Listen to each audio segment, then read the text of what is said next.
In this quick guide, I'll show you how to add credentials in N8n, which is one of the most important steps when you want to connect apps and automate workflows securely.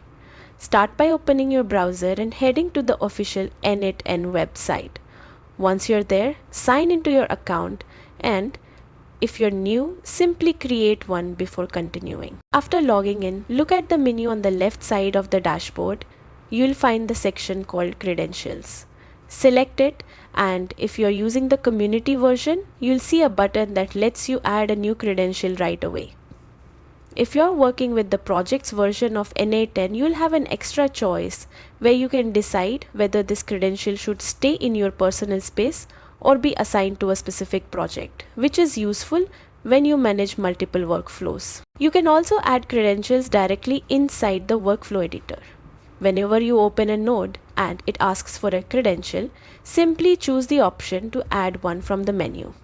This is a convenient shortcut when you're already building a workflow and want to connect a service on the spot. Once you begin adding a credential, N8n will ask you to select the app or service you want to connect.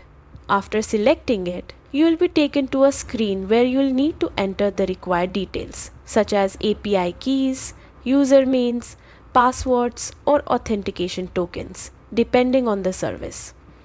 If you're unsure what to enter, N8n's credential library provides clear documentation to help you confirm the correct format or any setup steps you need to follow. After filling in everything, save your credential. N8n will then run a validation check to confirm that the connection works properly. If something doesn't match, it will notify you so you can correct it. Once the validation succeeds, your credential is ready to use, and your workflows can now connect smoothly to the service you selected. You've just completed one of the core steps in building powerful and automated systems inside N8n. Enjoy creating and happy automating.